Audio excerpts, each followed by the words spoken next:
Irmãos, hoje nós estamos iniciando então essa série sobre depressão e graça, a depressão e o cristão, e nós intitulamos essa série Deus cuida de mim, Deus cuida de mim. E a mensagem de hoje vai abrir a nossa série. Não é uma série expositiva. Não é uma série expositiva num livro. Nós não vamos expor um livro das Escrituras. Nós vamos nos debruçar na Escritura, mas é uma série temática. Ok? Essa série, então, é uma série temática. Nós vamos ver vários textos nessa noite que falam acerca da depressão e também da alegria no Senhor Deus. O título da mensagem dessa noite é A Depressão e a Luta pela Alegria na Vida entre Espinhos, Cardos e Abrolhos. A depressão e a luta pela alegria na vida entre espinhos, cardos e abrolhos. Por favor, abra comigo o texto base dessa noite, Salmo 130.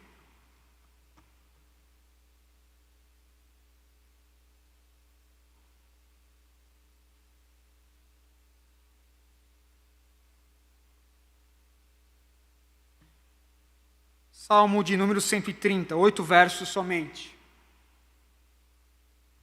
Um salmo de peregrinação.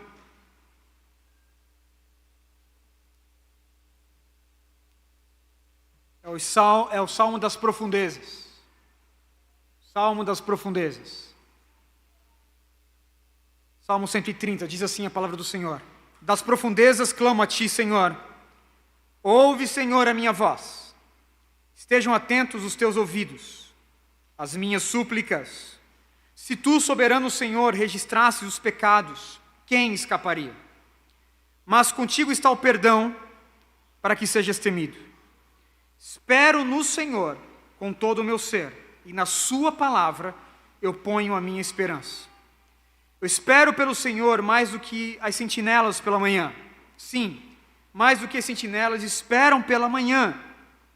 Põe a sua esperança no Senhor, ó Israel, pois no Senhor há amor leal e plena redenção. Ele próprio redimirá Israel de todas as suas culpas. Aleluia. Vamos orar. Pai, nós louvamos o teu nome nessa noite. Te dou graças em Cristo Jesus pela tua palavra, pelo teu evangelho. Ó Deus, são as tuas verdades, os teus preceitos, os teus mandamentos. E Pai, quando nós abrimos o teu livro, reverência, temor, nunca são demais, ó Deus. Ajuda-nos a debruçar a nossa alma, o nosso coração, na tua palavra, Senhor. Porque se o Senhor não falar conosco por meio do teu evangelho, ó Deus, nós teremos com toda certeza uma vida desgraçada.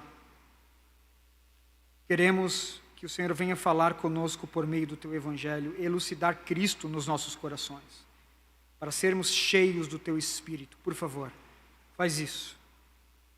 Senhor, eu lhe peço que eu não venha passar nenhuma impressão errada acerca de ti, mas que eu venha tão somente pregar o teu evangelho, Pai. Faz isso para a glória do teu nome, para a nossa alegria. É assim que nós oramos em Cristo Jesus. Amém. Depressão. Depressão. O que é isso, irmãos? O que é a depressão? É uma doença? É um pecado? É um espírito? É um demônio? O que é a depressão? São todas essas coisas juntas? De fato, irmãos, nós precisamos, como igreja, entender o que é a depressão. E aí, como pastor de uma igreja local, eu me lanço nessa noite a tentar trazer a luz das Escrituras caminhos que podem então corrigir este mal, esses equívocos com relação à depressão. E antes então, irmãos, de tentar responder algumas perguntas acerca da depressão, eu preciso deixar claro alguns pontos aqui. Em primeiro lugar, eu sou um pastor de igreja local. Eu não sou médico, eu não sou psiquiatra, eu não sou um psicólogo. Eu sou um simples pastor de uma igreja local que foi chamado para, por meio da Bíblia, cuidar de pessoas. Por meio da Escritura, aconselhar pessoas. Eu li alguma coisa sobre psiquiatria, li alguma coisa sobre a psicologia, mas eu não sou um homem da ciência. Eu não sou o homem da ciência. Eu sou um pastor de igreja local. A Bíblia fala sobre ciência? Fala, mas não é um livro de ciência.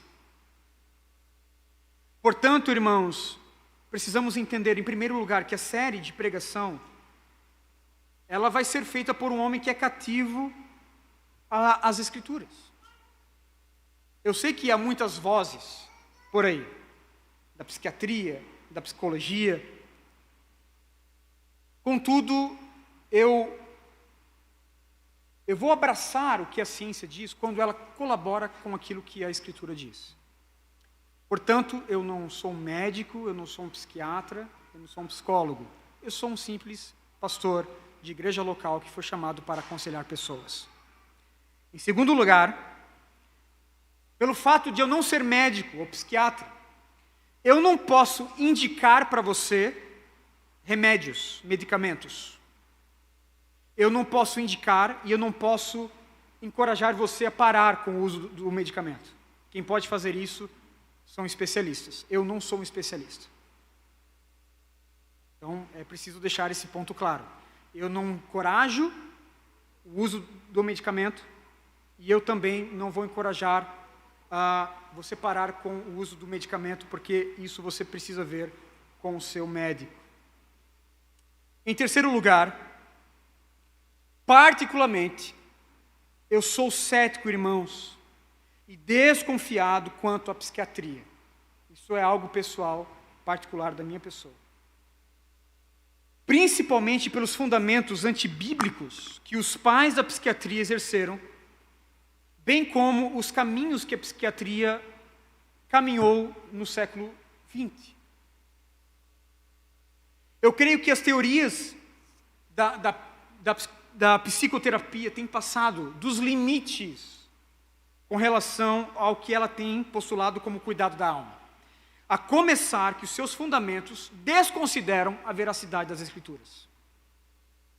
Então, como pastor local, como cristão, eu sou desconfiado de uma ciência que vai desqualificar as Escrituras como a palavra de Deus, como um meio para o cuidado da alma.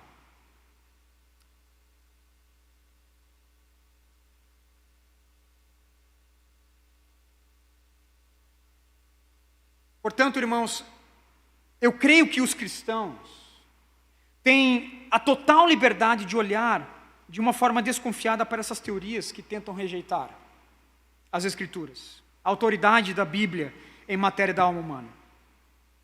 Isso quer dizer que eu vou desconsiderar toda a psiquiatria completamente? Obviamente que não.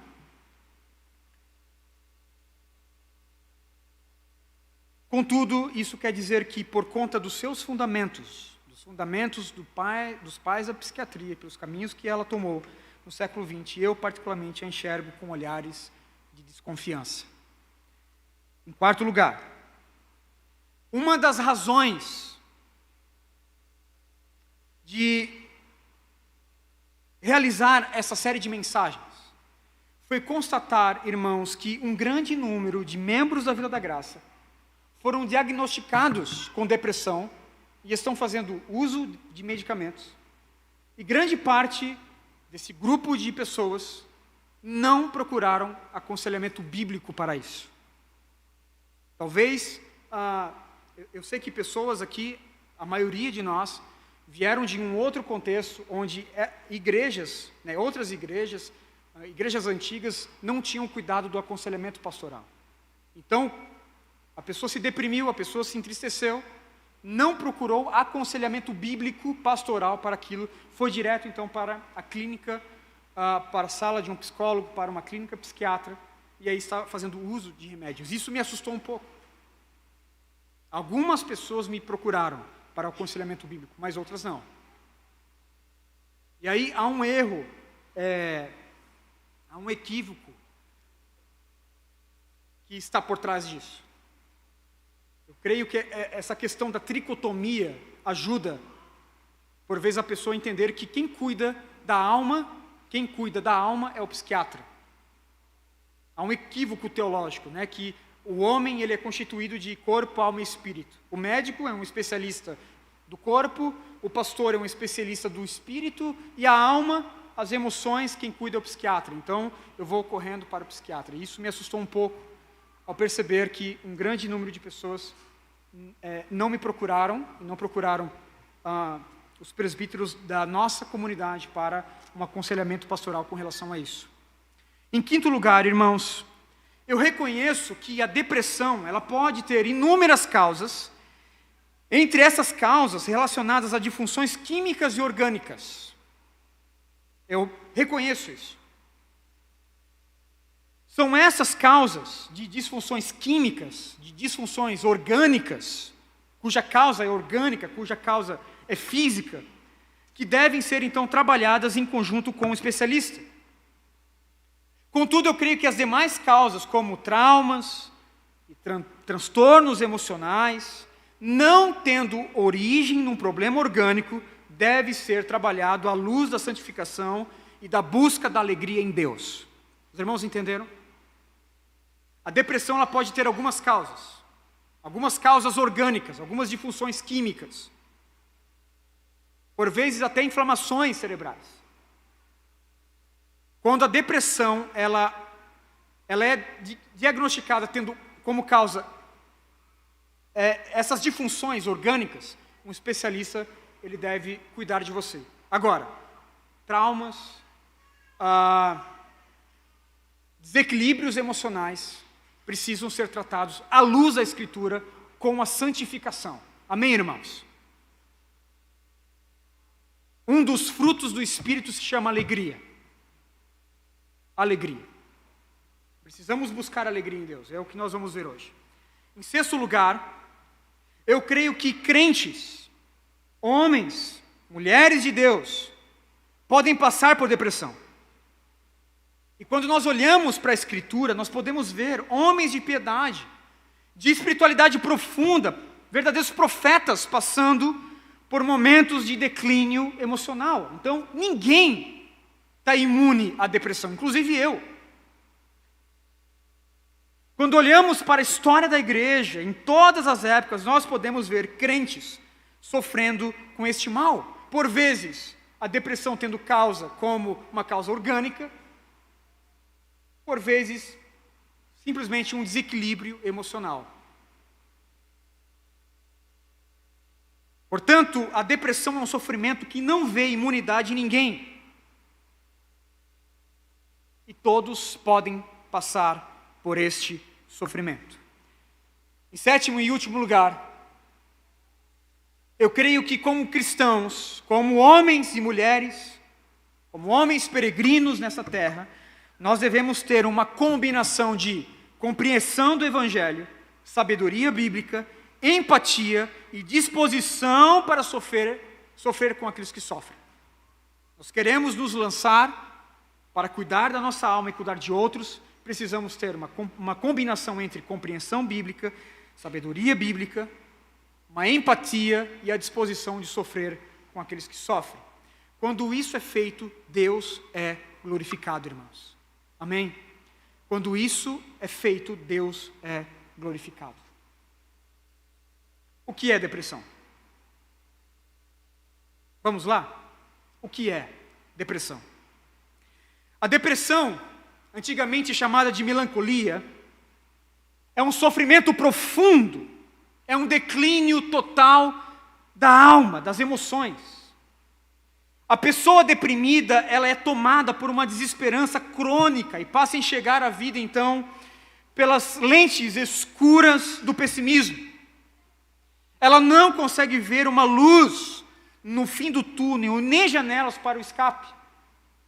Wilson Porte Jr., citando Murray, ele traz o seguinte dado estatístico sobre a depressão. 1 a cada 5 pessoas experimenta a depressão. E 1 em cada 10, uma crise de pânico em algum estágio da vida.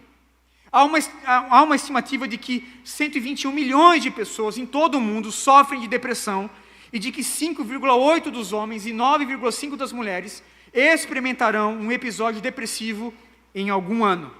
O suicídio, que é algumas vezes o resultado final da depressão, é a causa principal de mortes violentas em todo o mundo, contabilizando 49,1% de todas as mortes violentas, em comparação com 18,6% de mortes na guerra e 31,3% de mortes por homicídio. A ciência, irmãos, entende a depressão como uma doença.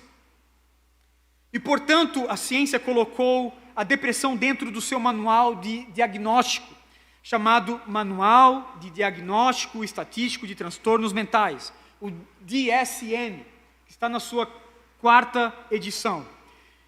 E o DSM-4, depois você pode procurar no Google, propõe que o distúrbio depressivo ou distúrbio bipolar tem as seguintes características. Veja, 5 ou mais dos seguintes sintomas presentes durante o mesmo período de 2 semanas e representando mudança no funcionamento anterior, sendo pelo menos um desses sintomas. Primeiro, humor deprimido a maior parte do dia, quase todo dia.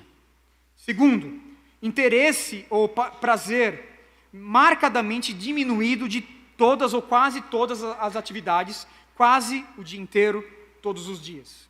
Terceiro, a perda significativa de peso sem fazer dieta, ou ganho de peso, ou aumento ou diminuição de apetite todos os dias. Quarto, insônia ou hiperinsônia quase todos os dias. 5, agitação ou retardo pricomotor quase todos os dias. Retardo pricomotor é quando a pessoa tem um movimento repetitivo.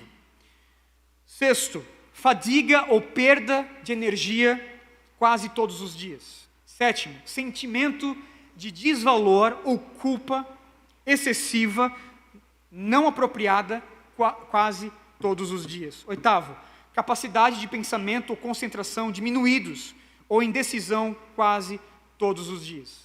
Em nono lugar, pensamentos recorrentes sobre a morte e ideação suicida. Irmãos, se você tem uma dessas características ou mais, por favor, procure o conselho da igreja. Nós queremos orar com você, nós queremos lhe ouvir. Você está provavelmente incluído dentro de um quadro depressivo e nós precisamos lhe ajudar, como pastores da sua alma. Portanto, a depressão, irmãos, é um parasita que suga a seiva da nossa vida. É por meio da depressão que o deprimido, que o depressivo, ele entra nesse cárcere da alma, numa masmorra de emoções, num cativeiro que o priva de qualquer esperança. Quem sofre com depressão é esmurrado com uma miríade de sentimentos e pensamentos que o assolam todos os dias e o faz então perguntar o porquê. Por quê? Primeiramente, a pergunta é: por que eu estou tão infeliz? Por que isso está acontecendo comigo? E aí vem a terceira pergunta, que a coisa começa a ficar mais séria: por que trabalhar? Por que levantar da cama? Por que me assentar com os meus familiares na mesa e almoçar? De fato, irmãos, a depressão é um grande problema que afeta em cheio a percepção da existência e da beleza da vida.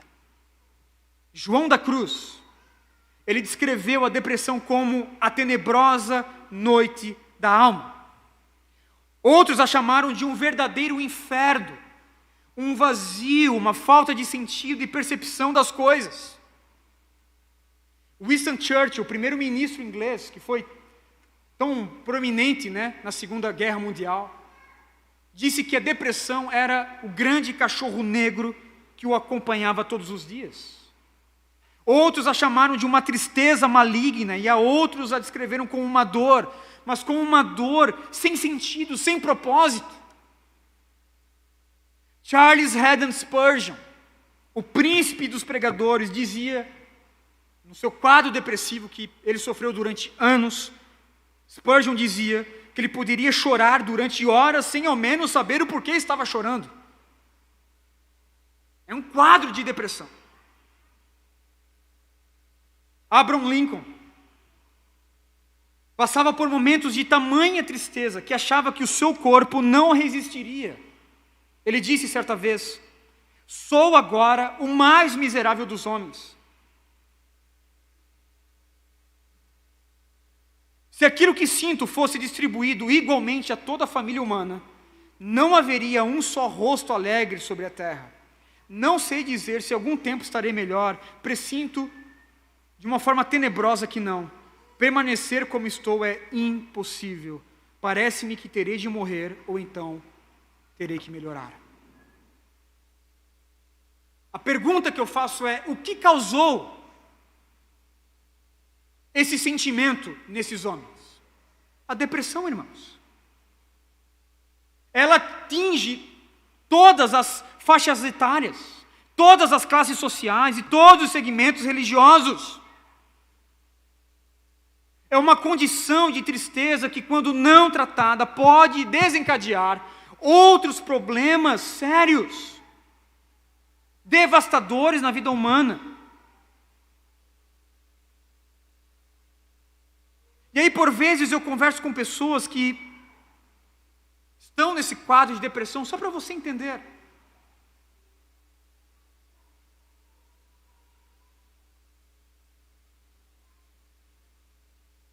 Que ela começa a se enxergar como o erro. Que ela não cometeu um erro específico, mas que ela é o erro. Que ela não cometeu, por vezes, um pecado, mas que ela é o pecado. É um sentimento de desvalor.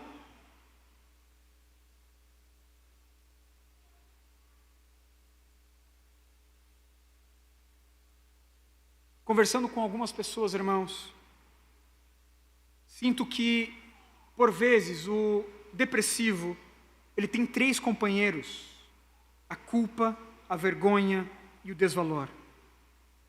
E é nessas horas onde o depressivo, ele encarna culpa, vergonha e desvalor, que a depressão, ela lança a maior de suas mentiras.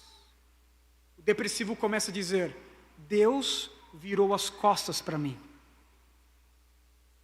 E se Deus virou as costas para mim, eu preciso então virar as costas para Ele.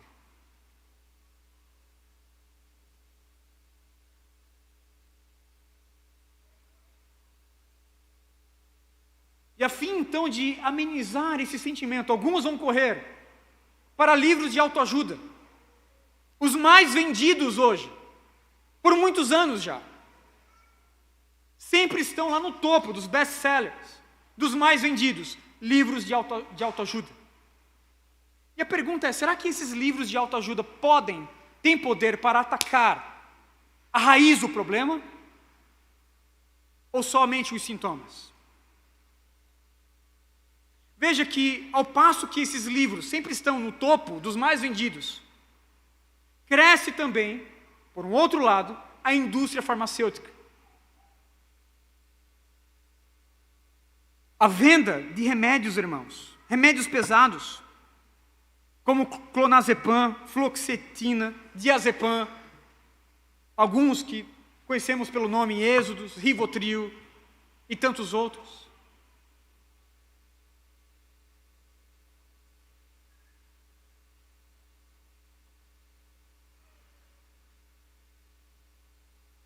Além disso,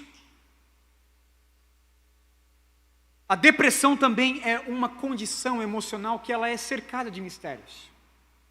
É interessante como os psiquiatras, por vezes, são tão rápidos em indicar um remédio. Eu conheço pessoas aqui que sofreram a fio anos por estarem tomando um remédio completamente errado para o seu problema. Como eles são rápidos em indicar, em prescrever um remédio. Sendo que este problema, esse sofrimento é cercado de tabus, irmãos, de mistérios. Não é como a matemática, não é algo objetivo e concreto, é algo subjetivo, é algo muito abstrato.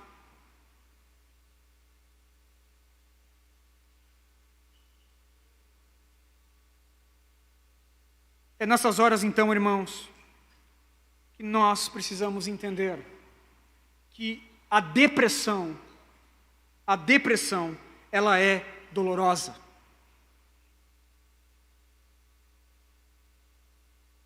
Somos atacados por esse turbilhão de informações, remédios, livros de autoajuda. Alguns vão dizer que é tão somente uma doença, outros vão dizer que é um demônio, outros vão dizer que a causa é pecado, e por vezes nós nos esquecemos em olhar para o foco principal, que a depressão é um sofrimento. Que a depressão é dolorosa. Não importa a causa. Não importa a causa. Independente da causa. Quem está deprimido está sofrendo. E aí nós precisamos entender, então, o que a Escritura nos diz. E perguntar o que a Escritura nos diz acerca da depressão. Obviamente que essa palavra não existe, irmãos, nas Escrituras. Não há no texto original nada que possa ser traduzido como depressão. Você não vai encontrar essa palavra. Alguém dizendo, eu estou depressivo, eu me encontro dentro das características do DSM. Mas você consegue entender ali as pessoas, pelo menos, colocando o seu problema para fora, descrevendo o seu sofrimento. Nós conseguimos entender que essas pessoas estão sofrendo com depressão. E aí nós podemos, primeiramente, começar pela teologia da queda. Pela teologia da queda. Por favor, abra comigo Gênesis capítulo 3, verso 17 e 18.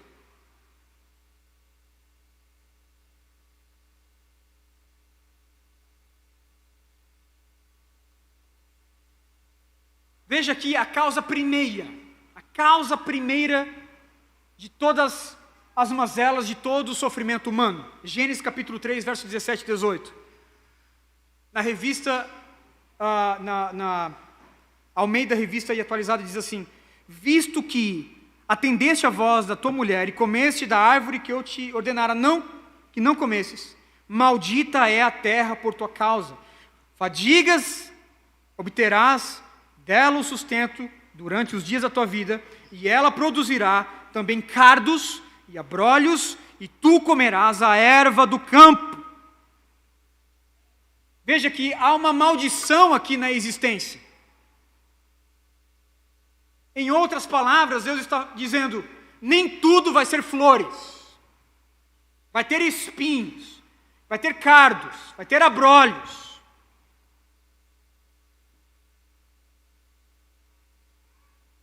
Pronunciar, irmãos, essa sentença aqui, que o homem então teria como habitat um ambiente de espinhos e abrolhos, é, dentre outras coisas, pronunciar a certeza do sofrimento na vida humana.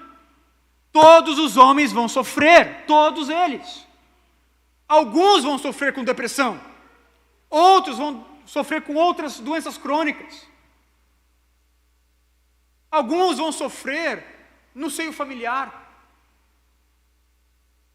Alguns vão sofrer no ambiente onde nasceram, no contexto religioso onde nasceram. Alguns vão sofrer com portas fechadas. A existência é uma existência de espinhos, cardos e abrolhos.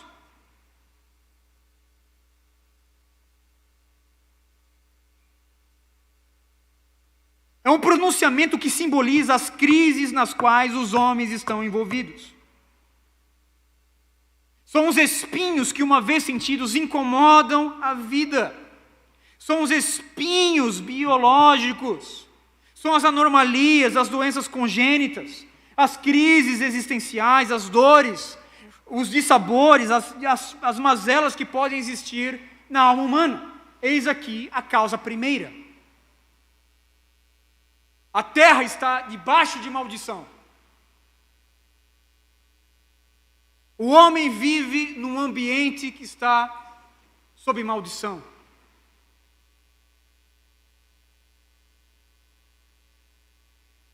Portanto, irmãos, não é de se admirar que todos os desmoronamentos físicos e psíquicos, catástrofes naturais, perversões sexuais, crimes hediondos que vemos, estão tão perto de nós. Nós fazemos parte desse mesmo ambiente. É exatamente isso que o nosso catecismo, o nosso documento de fé, o Catecismo Maior de Westminster, vai dizer na pergunta 27, qual foi a desgraça que a queda trouxe à humanidade?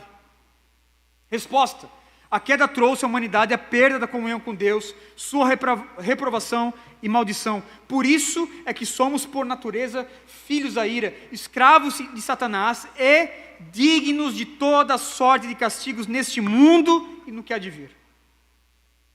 Portanto, debaixo da maldição de Deus, vivendo numa terra que está sob maldição de Deus, é um milagre que tenhamos ainda flashes de alegria. Vivendo numa terra que está sob maldição de Deus, e sendo nós homens, que fomos expulsos do jardim, é um milagre que ainda temos alguma alegria, irmãos. Portanto, independente da causa,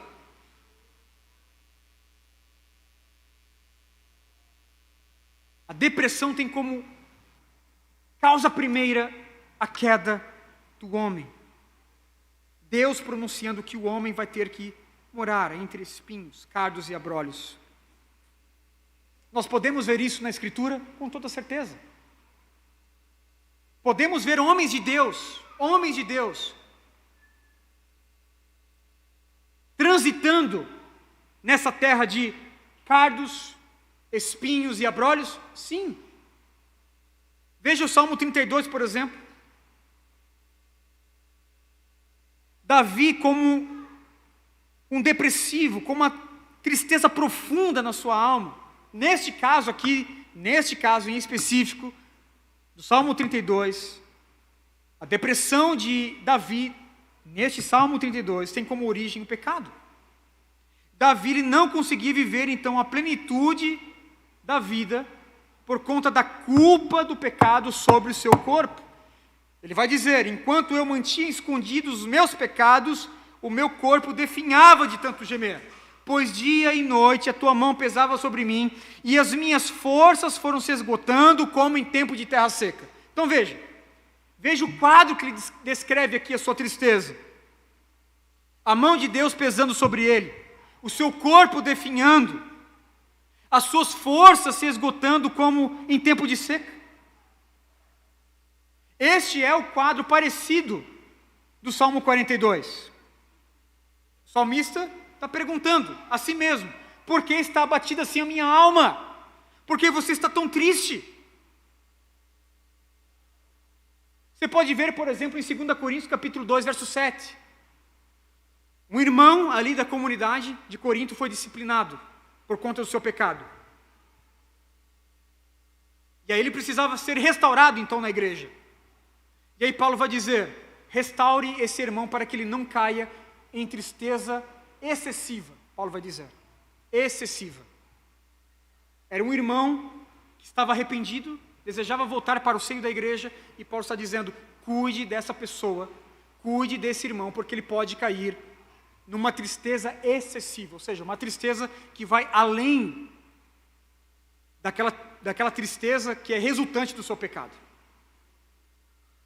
A tristeza, segundo Deus, é o arrependimento, quando nós nos voltamos para Deus.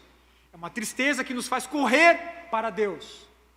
O que Paulo está temendo aqui é que aquele irmão entrasse numa condição de tamanha tristeza que ele corresse de Deus e não para Deus. Podemos ver em 1 Samuel, irmãos, capítulo 1, verso 10. Ana chorando, angustiada, depressiva, porque não tinha um filho. O choro dessa mulher era tamanho que o seu esposo achou que, o Levi achou que ela estava embriagada.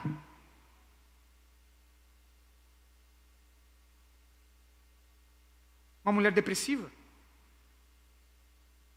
De fato, irmãos, não importa se você é um crente ou incrédulo, um homem de uma grande fé ou um homem de pouca fé, você nunca estará imune à depressão e à melancolia profunda. Todavia, como cristão, você precisa se precaver e conhecer o que fazer quando a depressão bater as portas. O que fazer? Nós precisamos entender. Ok. Nós estamos transitando num mundo de espinhos, cardos e abrolhos. Somos homens errantes ainda. Estamos caminhando numa terra que está sob a maldição de Deus.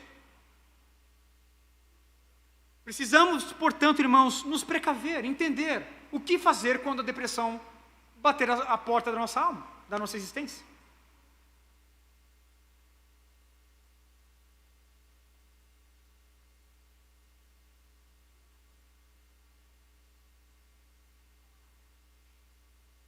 O que devemos fazer, irmãos? Nós precisamos lutar pela alegria em Deus. Precisamos reconhecer que a nossa vida como salvo, como cristão, é uma vida de luta, de batalha pela nossa alegria em Deus. Aí você vai dizer o seguinte: um depressivo, por vezes, não consegue ter uma disposição para lutar pela sua alegria em Deus. Ok? Mas ele não pode simplesmente ficar com os braços cruzados. Ele pode fazer algo além do nada. Não consegue ler as Escrituras? Por vezes você pode se encontrar num momento assim. Você não tem forças para ler a Bíblia. Chame alguém para ler a Bíblia para você.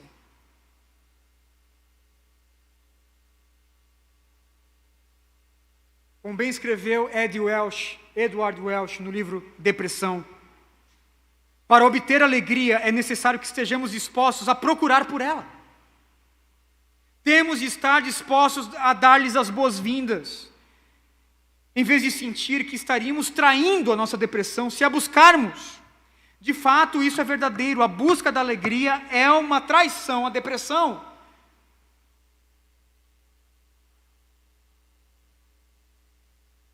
Portanto, irmãos, todos aqueles que desejam alegria precisam lutar, se esforçar, procurar pela alegria. Precisamos trair a depressão. Trair a depressão. Não dar ouvido às suas mentiras e procurar pela alegria.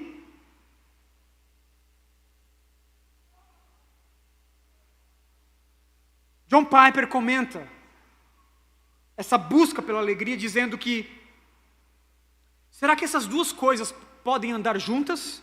Luta e alegria? Lutar parece algo tão carregado e violento. A alegria parece algo mais sereno e tranquilo. Parece estranho falar sobre luta pela alegria. Da mesma forma, poderíamos falar sobre gostar de sorvete e de chocolate. Ou gostamos ou não gostamos. Qual é a briga? Não é uma coisa simples assim. Ter preferência das coisas como sorvete de chocolate e não por sorvete de creme não tem qualquer conteúdo moral. Não é certo ou errado preferir um ao outro. No entanto, o gosto espiritual pela glória de Cristo tem uma implicação moral. É mortal e maligno não possuir. É mortal e maligno não possuir este gosto pela busca do Senhor. Não ver e não experimentar Cristo é um insulto à beleza e ao valor do seu caráter. A verdadeira essência do pecado é preferir qualquer outra coisa no lugar de Cristo. E isso deve ser combatido. De fato, irmãos, por vezes a depressão vai dizer que a cama é melhor. Que ficar num quarto escuro, se isolar é melhor. E não é. Quando você sai desse quadro, você entende que não é melhor. Por isso que precisamos ter ferramentas disponíveis para, quando está nesse quadro, saber o que fazer. Saber viver. Saber trabalhar, saber lutar. Precisamos lutar pela alegria em Deus, irmãos. A pergunta é: de que forma? A alegria em Deus, ela deve estar pautada em quê? A alegria em Deus, ela deve estar pautada no quê? Onde achar motivos para dizer: vale a pena lutar pela minha alegria em Cristo Jesus? Onde? Em primeiro lugar, a luta pela alegria em Deus, ela é pautada, antes de tudo, na obediência. A luta pela minha alegria em Deus, ela é pautada, antes de tudo, na obediência. Lutar pela minha alegria em Deus é uma ordem, é um mandamento do Senhor Deus. Obviamente, irmãos, que todos os homens podem cair, todos os homens podem fraquejar em suas emoções. Contudo, todos os homens são chamados a lutar pela sua alegria. Deus nos chama a obedecer os seus mandamentos. Deus nos chama a obedecer mandamentos, por exemplo, que nos ordenam a nos deleitar, a nos alegrar nele. Paulo estava preso em Roma. E preso, Paulo escreveu algumas epístolas que nós chamamos de epístolas da prisão. Uma delas, Filipenses, conhecida como a Carta da Alegria. Paulo vai dizer em Filipenses capítulo 4, e aí Paulo é autor inspirado, apóstolo de Cristo, autor inspirado. Paulo vai dizer em Filipenses capítulo 4, verso 7, alegrem-se sempre no Senhor. Como se não bastasse ele, ponto de exclamação, digo novamente, alegrem-se sempre no Senhor. Dois imperativos, mandamento do Senhor, alegrem-se sempre no Senhor. Novamente eu digo, alegrem-se sempre no Senhor. É um mandamento do Senhor Deus. Portanto, a nossa alegria, a luta pela nossa alegria em Deus, ela é pautada, antes de tudo, na obediência. Precisamos obedecer a Deus. Precisamos, irmãos, encontrar forças em Cristo Jesus. Se somos crentes, se somos salvos pela graça, nós temos o Espírito Santo morando dentro de nós, que pode nos arrancar de onde nós estamos. É um mandamento. Deus, Ele chama as nações para obedecer este mandamento. Salmo 100. Aclamem ao Senhor todos os habitantes da terra, prestem culto ao Senhor com alegria, entrem na sua presença com cânticos alegres. Veja, não somente o crente, todas as nações do mundo são chamados a obedecer a Deus neste culto alegre. Ou seja, Deus deseja que todos os homens de todo o globo, de toda a terra, de toda a tribo, de toda a língua, de toda a nação, venha se deleitar nele. Por quê? Porque isso é um mandamento. Precisamos obedecer a Deus. Novamente eu quero trazer aqui os nossos documentos do Westminster. Catecismo maior, catecismo menor. Primeira pergunta: qual é o fim principal do homem? Por que o homem existe?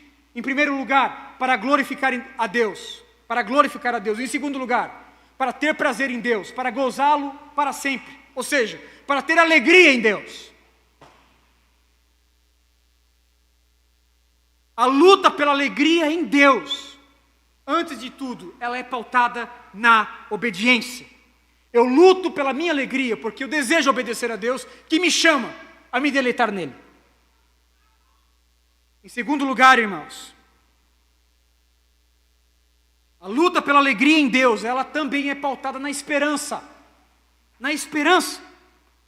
Não somente na obediência. A luta pela alegria também é pautada na esperança.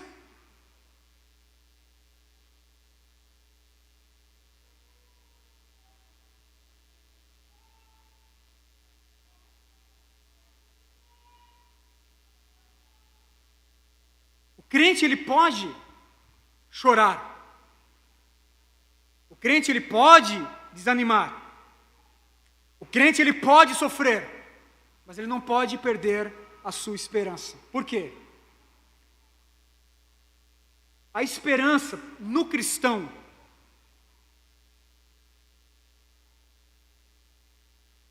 é um antônimo. A desesperança para um cristão é um antônimo da fé.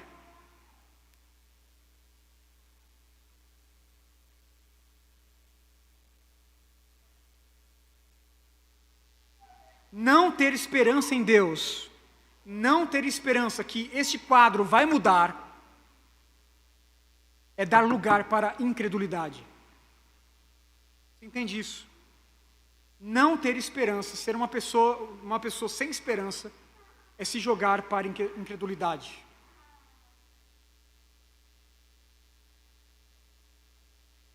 E aqui não estou dizendo que a esperança em si vai te tirar da depressão. Quem pode fazer isso é o Senhor Deus. Mas ter esperança é depositar a minha confiança de que Deus, Ele pode me tirar dessa situação, segundo a sua vontade.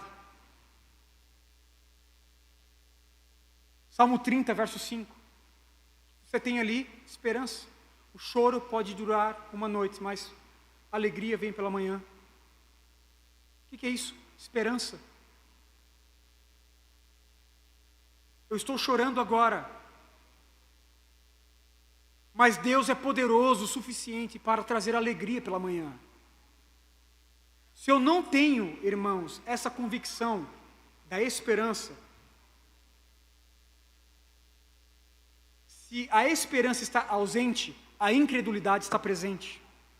Porque eu começo a desconfiar do Senhor Deus, que Deus não é tão poderoso assim para me tirar desse quadro.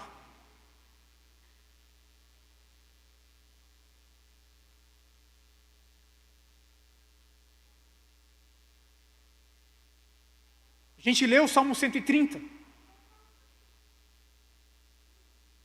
O Salmo das profundezas. Veja novamente, por favor, abra comigo o Salmo 130. Veja o salmista ali tendo a esperança como fundamento da sua alegria em Deus, da sua luta pela alegria. Das profundezas eu clamo a Ti, Senhor.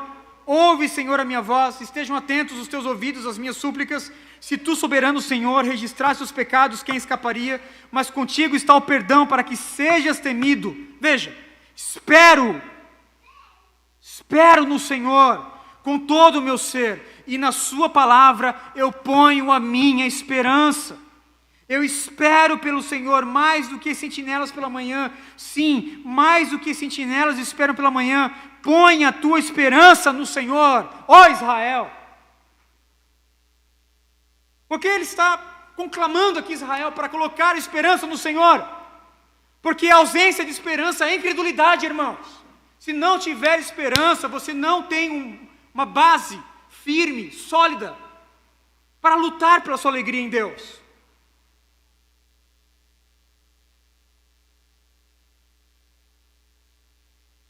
Veja o profeta Abacuque, Abacuque capítulo 2, verso 4. O justo viverá pela fé, Abacuque disse, em meio a um saque, uma nação estrangeira marchando contra Israel para simplesmente dominar Israel. profeta subiu numa torre para ver a desgraça. Homens estrangeiros para estuprar as mulheres de Israel, levar cativas as nossas filhas, levarem cativos os nossos filhos. E ele vai dizer que o justo viverá pela fé.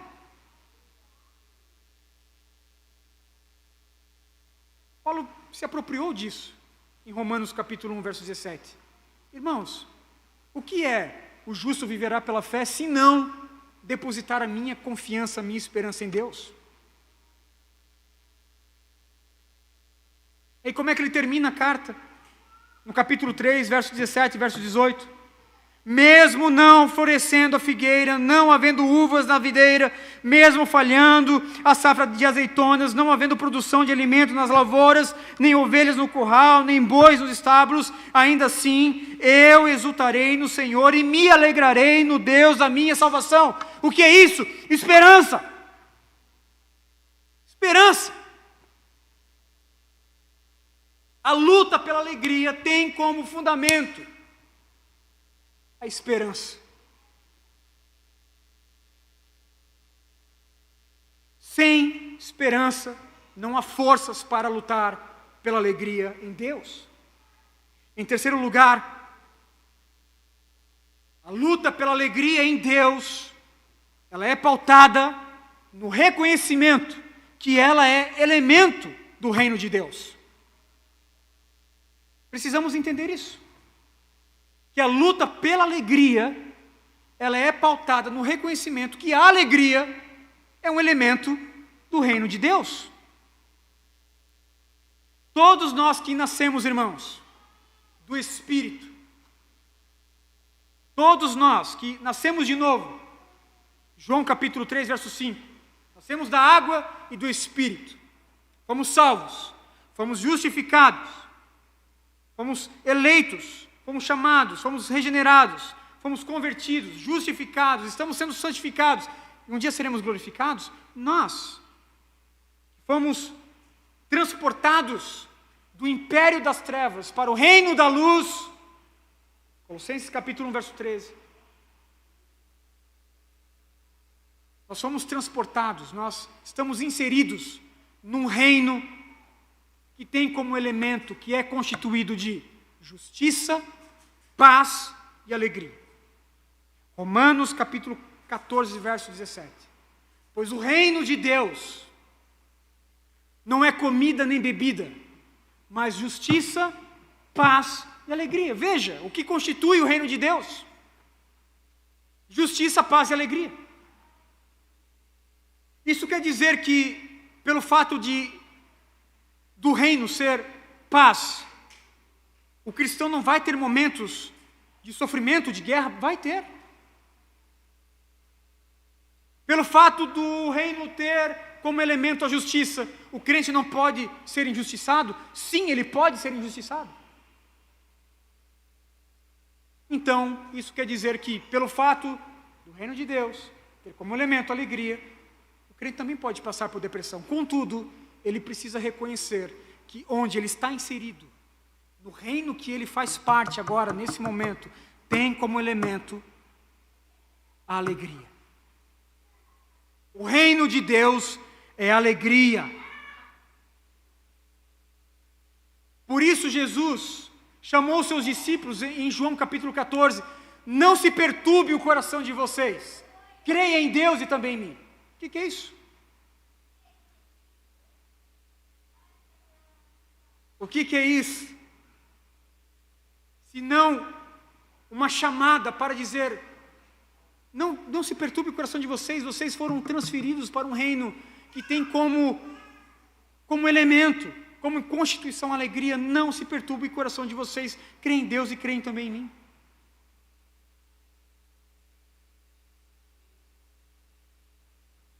Eu concordo, irmãos, com o pastor Martin Lloyd Jones, quando ele comentou sobre a depressão. Ele vai dizer, ou mesmo ele disse, não hesito em dizer que uma das razões de pouca expressão no mundo moderno da igreja cristã deve-se a tantos cristãos estarem nessa condição de depressão espiritual. A necessidade mais aguda no momento é a igreja avivada e jubilante.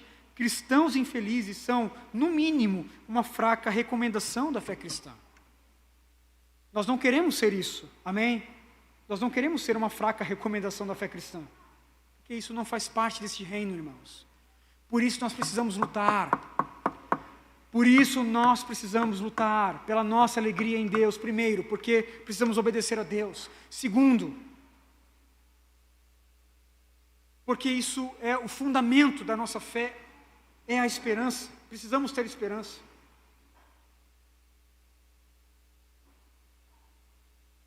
Em terceiro lugar, porque isso é um elemento do reino de Deus. Justiça, paz e alegria.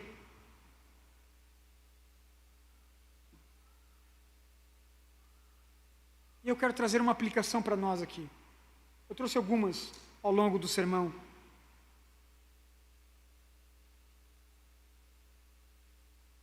Veja.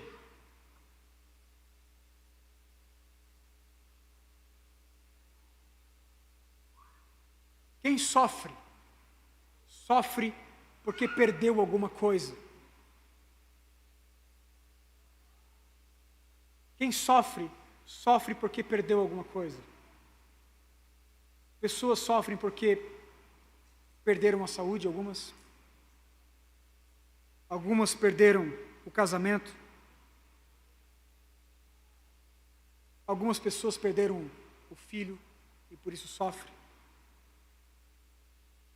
Algumas sofrem porque perderam o emprego. O sofrimento é sofrimento porque a pessoa perde alguma coisa.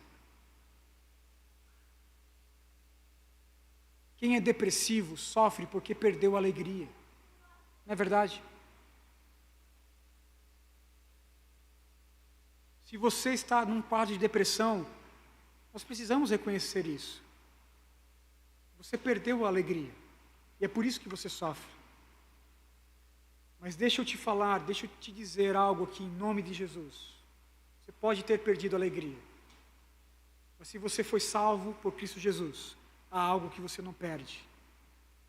Você não perde Cristo Jesus. Você não perde o Senhor.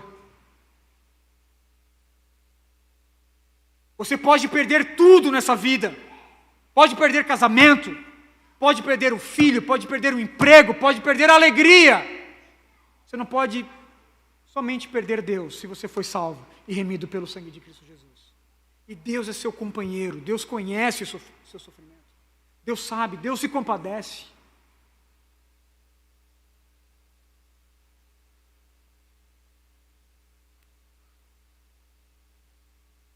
Se a depressão lhe tirou tudo, você ainda tem poder para caminhar e vencer.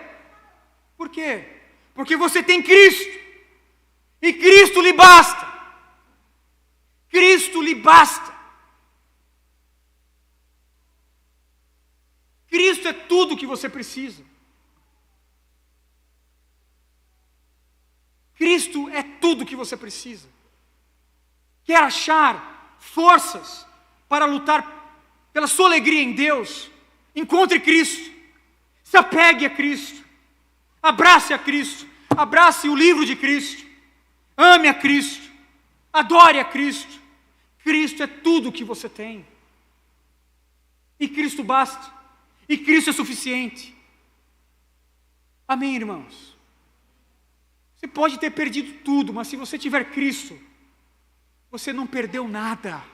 Você tem Cristo, Cristo lhe é suficiente, Cristo lhe basta. Por vezes nós precisamos encarnar certas verdades que nós cantamos na igreja. E um dos louvores que tem abençoado a igreja ao redor do globo é esse que nós cantamos aqui. Sou feliz. Se paz há mais doce, me deres gozar. Se dor há mais forte sofrer. Ou seja o que for, tu me fazes saber que feliz com Jesus eu sou. Sou feliz com Jesus. Sou feliz com Jesus, sou feliz com Jesus, sou alegre em Jesus, sou feliz em Jesus, sou um vencedor em Jesus, sou mais que vencedor em Cristo Jesus. Tenho tudo porque tenho Cristo, tenho tudo porque tenho Jesus.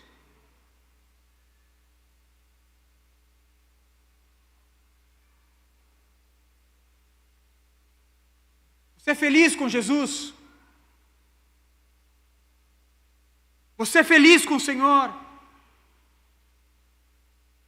Você está preparado para sofrer a mais terrível dor e mesmo assim lutar pela sua alegria em Deus, sabendo que você é um caminhante, é um errante nessa terra amaldiçoada, de espinhos, cardos e abrolhos? Você tem essa convicção nessa noite? De poder sofrer e mesmo assim lutar pela sua alegria em Deus? Tem uma passagem do livro O Peregrino, John Bunyan, que sofreu com depressão, irmãos. Um puritano que tinha momentos de melancolia profunda, inclusive isso é antigo. Richard Baxter, puritano, escreveu já sobre a depressão lá atrás, chamava de melancolia, a tristeza da alma. John Bunyan, ele fala sobre o cristão, né? O peregrino. A caminhada do cristão, né? Até a cidade celestial. E numa hora cristão está no castelo da dúvida.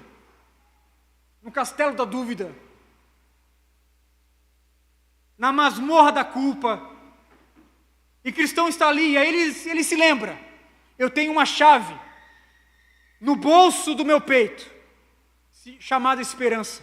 Olha só que coisa linda.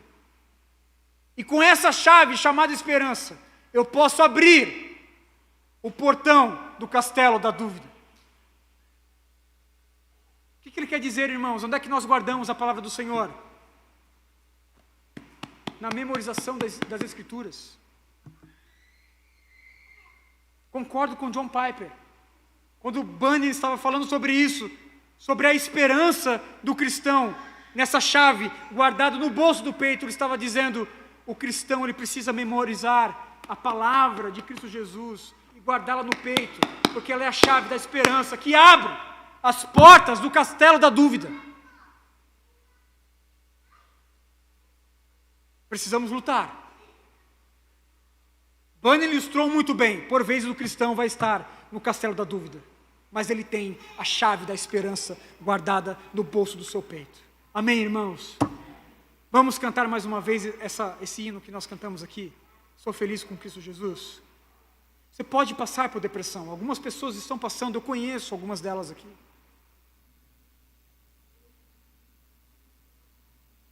O meu conselho nessa noite é: lute pela sua alegria em Deus. Lute pela sua alegria em Deus, tendo como fundamento a obediência, tendo como fundamento a esperança, tendo como fundamento o reconhecimento de que a alegria faz parte do reino de Deus, juntamente com a justiça e a paz.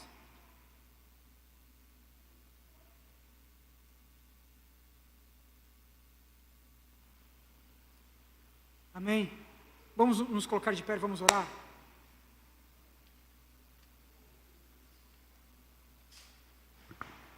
Pai Santo, nós louvamos o Teu nome nessa noite, Senhor Jesus. Glorificado seja o Teu nome, Senhor. A nossa alegria está tão somente em Ti. Se tivermos lampejos de alegria, se tivermos lampejos, ó Deus, de sorrisos caminhando nesse mundo, isso já é um milagre dos céus que o Senhor dispensa sobre nós mediante a Tua graça. Nós louvamos o Teu nome, que possamos reconhecer, Senhor, que a nossa alegria, ela está somente em Ti, em Ti somente, que se tivermos Cristo Jesus, o Teu Filho, nós temos tudo, e Cristo nos basta, Cristo é suficiente para a nossa alegria. Ajuda-nos, Pai, para a glória do Teu nome. Fortalece-nos, Senhor, por meio do Teu Espírito. Enche-nos com o Teu Espírito aqui, Senhor. Se há pessoas que entraram aqui desanimadas, fracas, caídas, Senhor, por conta da depressão, eu lhe peço, eu lhe rogo, ó Espírito Santo do Senhor Deus, levanta essas pessoas. Pega elas no colo, Senhor, com amor e carinho. Dispensa sobre elas a Tua força, a Tua alegria, o Teu bálsamo, a Tua cura, Senhor, por favor. Faz isso para a glória do Teu nome, para a nossa alegria, Senhor, para a alegria da Tua igreja.